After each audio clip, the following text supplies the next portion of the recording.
Hi, I'm Emma Clark, and I grew up in the small town of Harrow. It's nothing glamorous, just a place where everyone knows each other and secrets have a way of coming to light. After graduating, I dove straight into the retail world, specifically lingerie. To me, it wasn't just a job, it was my passion. I poured my heart and soul into my work, and eventually, I became the proud owner of a chain of lingerie stores ranging from quaint boutiques to upscale outlets. I was dedicated to my business and exceptionally good at it. But as I clocked in the hours, days, and months, I started to feel like something was missing. That's when Michael entered my life. It all began with a simple ping on my phone. A friend request from a sharply dressed guy with piercing eyes. I didn't recognize him, but his profile hinted at a man who had his life together. A lawyer, hence the tailored suit. Curiosity got the best of me and I hit accept. It wasn't long before his first message appeared one evening while I was crunching numbers. "Hey Emma, thanks for accepting my request. I noticed we have some friends in common. How's it going?" Simple enough, right? But it was his follow-up messages that truly drew me in. He was witty and had a knack for making me laugh even after the longest days. I remember one night we were joking about the worst pickup lines we'd ever heard, and his humor just clicked with me. "Michael, have you ever heard this one? Are you a magician? Because whenever I look at you, everyone else disappears." I bet you've heard that one in your line of work, Emma. "Oh, for sure, top of the cringe chart. But here's mine. Are you a photographer? Because I really want to leave this shoot." He tacked out a laugh. At least I hoped it was genuine. After a few weeks of messaging, he suggested meeting for coffee to put a real face to the texts. The first time we met was at this little dive I loved, known for its strong brews. He was already there when I walked in, absorbed in a newspaper. When he looked up, the polished image from his profile didn't do him justice. He was even better in person. "Emma, wow, you actually look like your pictures. That's a rarity in this city," he said, and I couldn't help but smile. "Thanks. I think you look pretty great yourself." Despite his lawyer vibe, he laughed, and the ice melted away instantly. We talked for hours. There was substance to our conversation. Michael asked about my business and my dreams, genuinely listening to my every word. When we had been seeing each other for a year, he decided it was time to take our relationship to the next level. I was closing up shop one chilly evening when he arrived unexpectedly, his breath visible in the cold air as he presented me with a small velvet box. "Emma, I've been thinking," he started, looking uncharacteristically nervous. "We've been doing so well, you and I think it's time we considered making this permanent." I froze, the keys to my store still in my hand. "Michael, are you saying what I think you're saying?" His charming, lopsided grin appeared. "Yes, I am. Marry me, Emma. Let's not play games anymore. I want you as my partner for life." My heart raced, and a whirlwind of thoughts flooded my mind. Was I ready for marriage? But looking into his eyes and seeing the sincerity there made me feel like it was right. "Yes," I breathed, "I'll marry you." Then, his expression shifted to something more serious. "But there's something else we need to discuss. Some legal matters." The word legal hit me like a splash of ice water. "Legal? Really, Michael? Is that necessary?" He rushed to explain, taking my trembling hands in his. "It's not that I don't trust you, Emma. It's just practical. As a lawyer, I've seen too many messy splits not to be cautious. Plus, it'll protect us both." "What kind of protection are we talking about?" I asked, a mix of curiosity and concern coloring my voice. He pulled out some documents from his briefcase. "It's straightforward. If either of us cheats, the cheater loses their assets to the other. It's simple and fair. You know I would never cheat on you, Emma. This is just a safety net." I took a deep breath, trying to wrap my head around it all. The romantic proposal suddenly tangled with talk of cheating and assets wasn't what I had envisioned for my engagement. But maybe life with Michael wouldn't be ordinary, and perhaps this was just part of that. I glanced at the papers and then back at him, sensing his earnestness. "All right, I'll think about it, but let me be clear, Michael. I have no intention of giving you a reason to use this against me." His relief was palpable. We celebrated that night, and despite the strange mix of emotions, the evening was perfect. The restaurant was cozy, the food delicious, and Michael was attentive, making me laugh and helping me forget about the legalities for a few hours. As we strolled back to the car beneath the stars, he stopped and pulled me close. You know I love you, right? No piece of paper is going to change that. I nodded, resting my head against his chest. I know, Michael. I love you too, I replied softly, but let's make sure this prenuptial agreement doesn't come between us, okay? He pressed a gentle kiss to the top of my head. It won't, I promise. A few days later, I signed the prenuptial agreement after reviewing it with my own lawyer, just to be sure. It felt strange to sign a document discussing the potential end of a marriage when ours hadn't even begun, but life is a gamble, and I was all in. I just hoped my bet on Michael would pay off. We were the couple everyone envied, always laughing and whispering to each other at parties. But after a few months, I sensed something shifting. At first, it was subtle, just a chill that settled over us, but soon enough, real trouble emerged. One afternoon, while shopping for new scents at a perfume store, I struck up a casual conversation with a sales associate about fragrances. When we left the store, Michael was fuming. Who was that? He barked as soon as we were clear of the crowded mall. I was taken aback. The sales guy. I was just asking about the perfumes. Why did it seem like you were really into him? Michael shot back, his eyes narrowing. I stared at him in disbelief. Michael, I was talking about perfumes. What's gotten into you? He scoffed, shaking his head and turning to walk away. Nothing. Forget it. Let's just go home. But it didn't end there. It only escalated. From that moment on, whenever I spoke to another man, Michael would sulk or make snide remarks. He became distant, retreating behind his laptop or phone and leaving me to eat dinner alone most nights. One evening, I couldn't take it anymore. I found him in his study, staring blankly at a spreadsheet. Michael, we need to talk, I said, standing in the doorway. He didn't look up. It's about us, about how you've been acting lately. I walked over to shut his laptop. You've been distant, and every time I interact with another guy, you act like I've committed some crime. He rubbed his temples and sighed heavily. Emma, you don't understand the pressure I'm under at work. When I see you laughing and chatting with other men, it just gets to me. Sometimes it feels like you don't respect our relationship enough to keep your distance. We stared at each other, the air thick with unspoken words and the remnants of our raised voices. Then the rumors started creeping in. Friends began whispering that Michael had been telling people I was a flirt, chatting up other men whenever he turned his back. I couldn't believe it. You've been talking about me behind my back? I demanded, telling people I flirt with other guys. Look, Emma, it's not like that. I might have said a few things, but it's only because I see how they look at you, he replied, defensive. I cut him off, my anger boiling over. I don't believe this. You have no right to spread lies about me. You're supposed to be my partner, not my biggest critic. After that blow-up, things between us cooled down. One morning, I found a note from Michael on the kitchen counter. His handwriting, usually neat and precise, looked rushed this time. I picked up the note, my heart racing a bit faster than usual. Emma, let's try to start over. Meet me at the Grand View Hotel, room 204, at 8:00 p.m. tonight. Let's put the past behind us and move forward. I stared at the note for a full minute, taken aback. This was unexpected. Maybe it was his way of reaching out, trying to mend what had been broken. Hope fluttered in my chest like a fragile bird, and I decided to go. The day dragged on, and work felt like a blur. I couldn't focus on customer orders or inventory. My mind kept drifting back to the note and what the evening might hold. Could we really start fresh? By the time I closed up the shop and headed to the hotel, I was a bundle of nerves. Arriving at the Grand View, my palms were sweaty. I checked my reflection in the car mirror, fixing my hair and dabbing on a bit of lipstick. Not too much. I didn't want to seem like I was trying too hard. Room 204 was on the second floor. The hallway was quiet, just the soft hum of the air conditioning.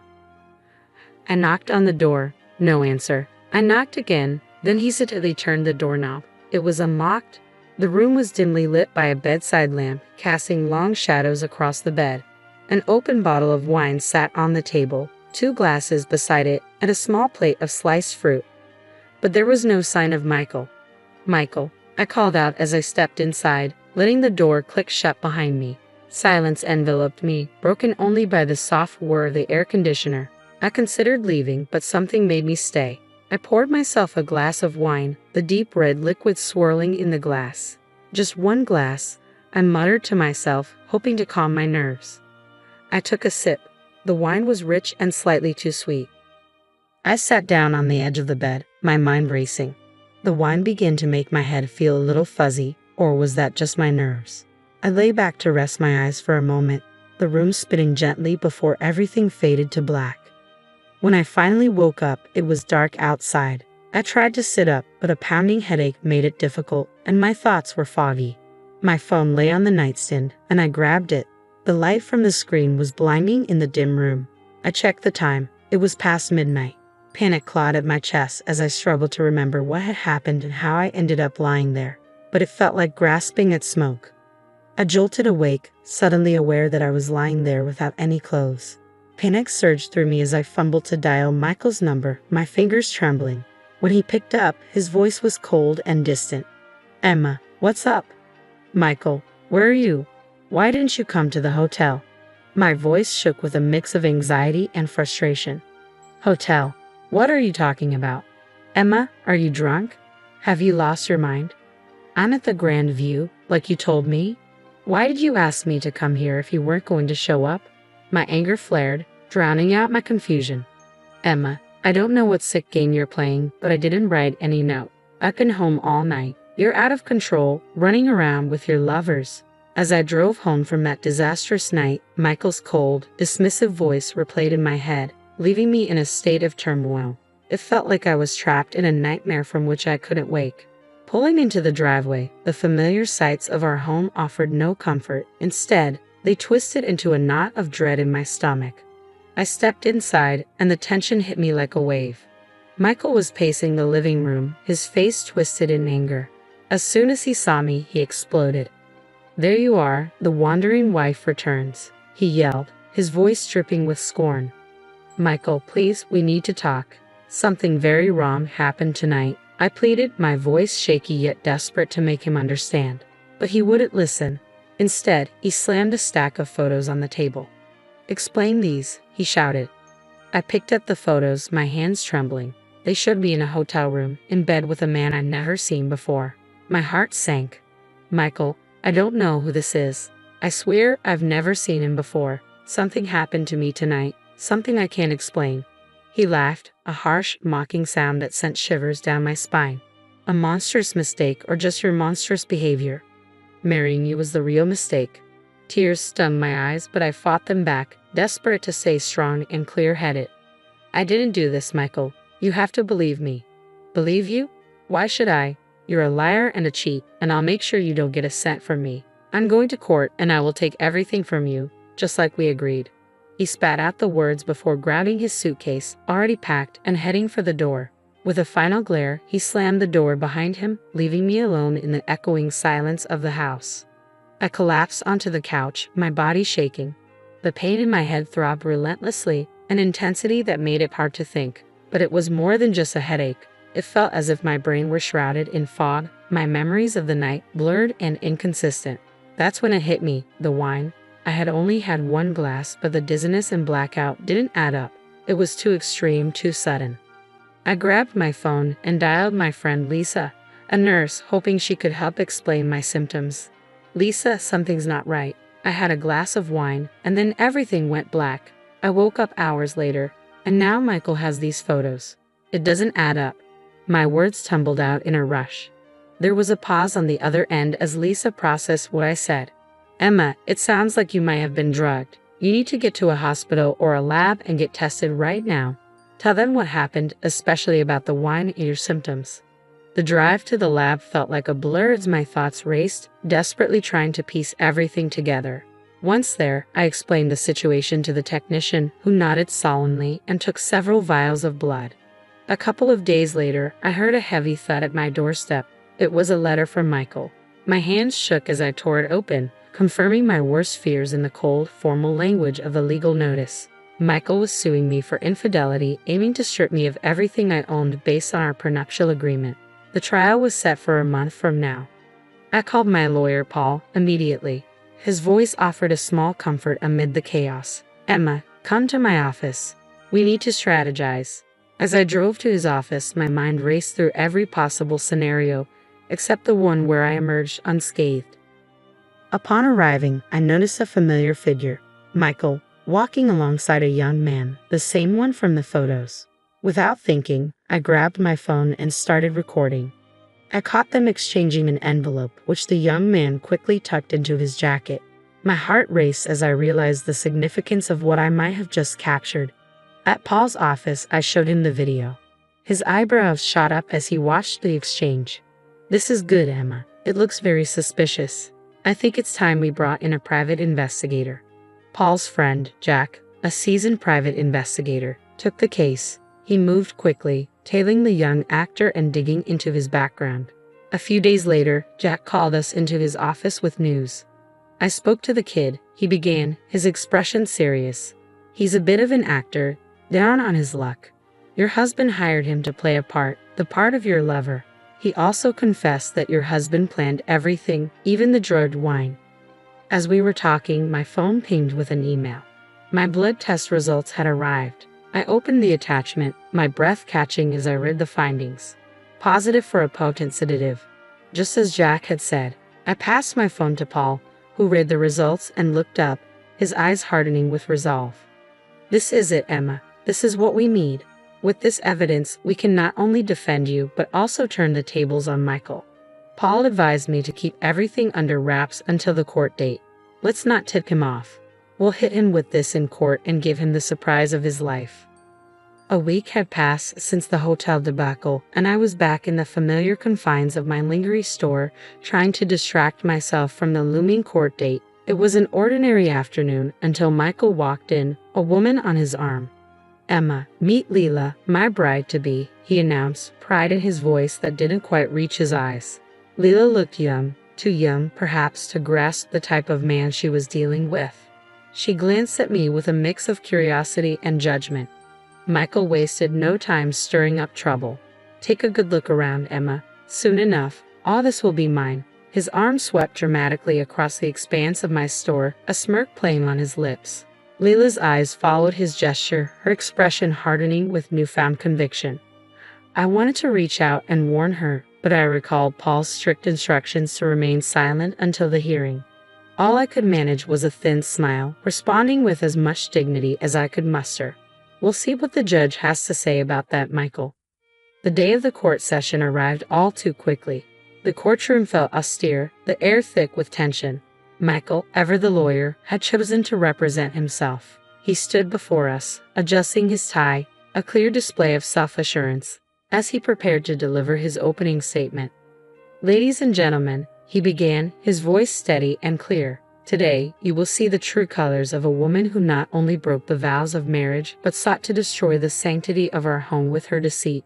He gestured dramatically to the evidence displayed on the screen behind him. My wife, Emma, was not the faithful partner she promised to be.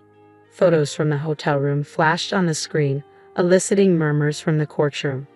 For months, I lived in torment, suspecting her infidelities, and finally, as these pictures show, my worst fears were confirmed. He paused, allowing the weight of his words to settle as he walked closer to where I sat, his eyes locking onto mine. "Emma here would have you believe she's a victim, innocent and caught in circumstances beyond her control."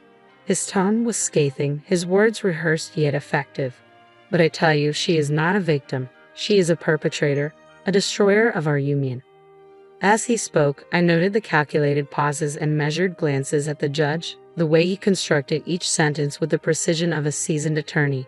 "The evidence is clear, undeniable. Emma's actions have caused irreparable damage, not just to her marriage but to the very fabric of trust that binds any relationship." His speech crescendoed in a dramatic plea for justice. Paul, my lawyer, rose to address the court with calm authority, his briefcase filled with the evidence that would clear my name. "Your Honor," he began, his voice steady and commanding, "today we not only defend Emma Clark's honor, but also reveal a pattern of deceit orchestrated by her husband, Michael Clark." He gestured to the back of the courtroom, and the actor Michael had hired entered, causing a stir among the spectators. Paul asked him to share his involvement, and the young man looked nervously around before speaking. "I was hired to act a part. I thought it was just a prank," he admitted, his voice shaky. "I didn't realize the seriousness of what was being orchestrated." Paul nodded gravely, then presented the blood test results to the court. "These results show that Emma was incapacitated against her will. drugged by substances she had no knowledge of consuming. The courtroom murmured as the implications sank in. Furthermore, Paul continued, his tone hardening, this is not the first time Mr. Clark has employed such tactics. He laid out evidence of Michael's previous marriages, detailing how similar patterns had led to his unjust enrichment at the expense of his former wives. As Paul concluded his arguments, the weight of the evidence was palpable. We ask not only for the dismissal of the fraudulent claims made against Emma, but also for just compensation for the ordeal she has endured. The judge nodded, absorbing everything before delivering her verdict. After careful consideration of the evidence presented, I find in favor of Emma Clark. The prenuptial agreement is hereby annulled. Relief washed over me, and tears pricked my eyes, not just from the victory, but from the vindication. Furthermore, the judge added, the court awards Mrs. Clark damages in the amount of $400,000. Michael's face turned ashen, his future crumbling before him. His fiancée, present in the courtroom, hurried out, only to return briefly to whisper a thank you to me for exposing the truth before leaving him for good. News of the trial spread like wildfire, the sensational details making headlines. Michael's professional reputation was irrevocably damaged. He was stripped of his license to practice law. The revelation prompted his ex-wives to file lawsuits against him, uncovering a trail of deceit that left him financially and socially bankrupt. As I closed up shop one evening, the glow of the sunset casting long shadows on the floor, I reflected on the journey. The battle had been hard-fought, marked by moments of despair and indignity, but ultimately it stood as a testament to resilience and justice.